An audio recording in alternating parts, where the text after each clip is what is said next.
Hi everybody, Julia from Just One More Card here, and today I want to show you how you can color on glitter. There are many different ways to do that, but I wanted to show you a way that does not involve Copic markers because I don't want my Copic markers to break. I'm going to be using the Harvest Mouse stamp set by My Favorite Things and of course some glitter. I'm using Elizabeth Crafts glitter, and it usually comes in these smaller jars, but since I'm using the white one or the clear one so often, I poured some of it into this larger box. Now I die cut an opening into a panel, and then I'm just tracing around this opening so I know on my card base here where to put adhesive, because somehow the glitter has to stick to the card, right? So I'm using double-sided adhesive here. I peeled off one side of the backing, and now I'm adhering it to the card base. That's the front of my card base.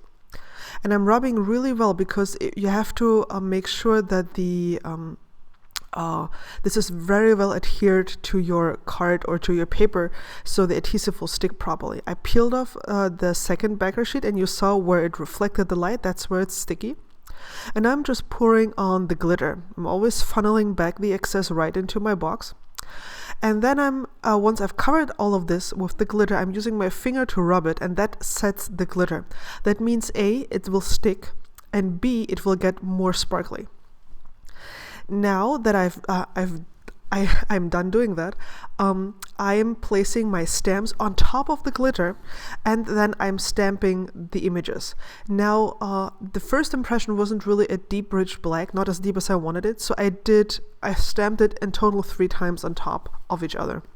Thanks to the Missy, that was fairly easy. You can just line up the stamps using your acrylic blocks. That's possible as well. Now comes the glittering aspect.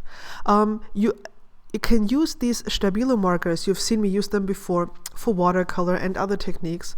And I discovered that I can color glitter with them quite easily. Now, I don't know if they will damage the tips. I know for sure that I ruined some Copic markers trying to color in glitter. So these Stabilo markers, at least here in Germany, they're so crazy cheap. They're not even €1 per marker, that I don't mind taking the risk. So, and I can also blend between colors of the same color family, and you can see here just how nice and shimmery the glitter is and how easily I can color this in. Now here's something that I only noticed later on. The ink will feather. That means it will seep off to the side a little bit. You will not see this immediately. That's about like maybe a half an hour to an hour after you finished coloring. When you use Copic markers, the ink will seep off immediately. You will see immediately how the ink feathers. And with the Stabilo markers, it's a time delayed thing. So I would suggest either not going over the same area multiple times. You can see I'm using circular motions here. I'm really working the color in. So maybe not do that and only use the color very sparingly, or not color up to the edge of the image. Like just leave a hair's width. This is very difficult to pronounce for a non-native speaker. Just leave a tiny, tiny, tiny space so the ink has room to feather off into that direction and not go beyond the stamped lines. I didn't mind it too much when I saw the final effect, but here's something else I want to warn you about. Here you can see how much color my finger picked off, so this will remain wet for quite some time. You have to be very careful not to smudge it, because I didn't think of that immediately, so I ruined actually what you see here is the second attempt, let's just say it like that. You have to be really careful. The ink is wet and it doesn't seep into the paper because of the adhesive that is underneath the glitter. So it sits on top of that and it has to dry via the air basically. It does not seep off into the paper. So be careful when you use this technique. Give it at least half an hour to an hour to dry, because otherwise you might have a very unpleasant surprise. But otherwise, I think you can see here how easily I can blend between the dark, mid, and light tones of each color. And it looks amazing with the final result.